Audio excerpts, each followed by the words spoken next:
well, not being the Queensland government, I can't tell you, but I can tell you what the Greens would like to do.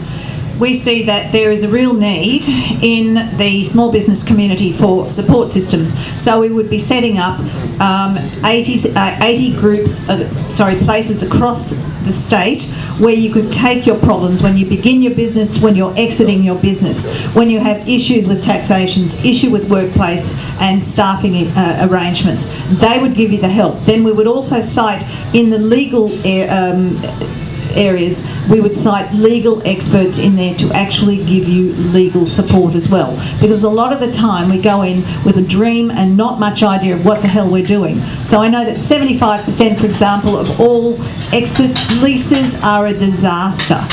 We need to also get a balance between what is happening with the major shopping complexes and how that impacts on small business. And I do know that there are certain very powerful influences in Australia with the Westfields and so forth that are preventing that legislation going through. So we would be proactively pushing that through our federal and through our state to change that, so there is not such enormous discrimination and such a tough time for those thousands of small businesses that are renting from those major operators. But there is a lot of other things. We've only got a minute. I've got an entire policy. Come and talk to me. Thanks. Yes, I hinted at it before that the Australian Party's idea is to bring back a state government-owned bank and also an insurance office. In my business, I know that the cost of insurance is somewhat preventative or damaging. You sort of want to grow your business, you've got to get a greater insurance policy, and you can't find it. I think that the government could do a lot of favours to small business that don't qualify for huge grants to go and set up a magnesium plant that never existed, but the smaller engine room of our economy.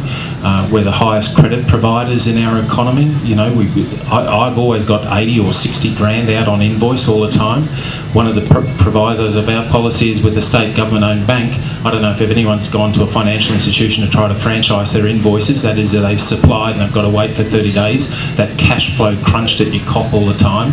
Why isn't it that you can go and get a reasonable interest rate and franchise your invoices with the state government? The state government can then earn some money from there to provide the services that they should. Awesome.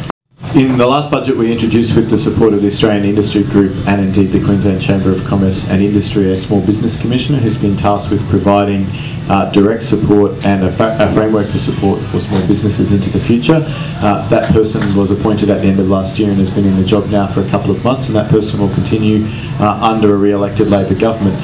In this election campaign, we've put forward a number of specific policies to support the small business sector in particular.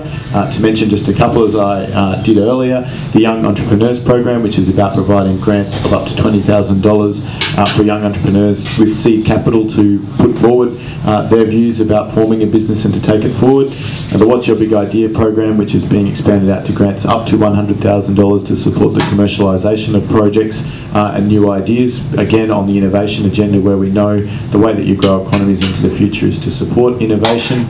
And we've also put forward policies to provide for a $500 sign-on bonus to businesses which take on a new apprentice as part of the program of reform to apprenticeships that we put forward at the campaign launch 2 Sundays ago, as well as investing heavily in apprenticeships and traineeships to ensure that the skilled workforce is around for the future of tomorrow. But the best thing that we can do is to provide jobs for people.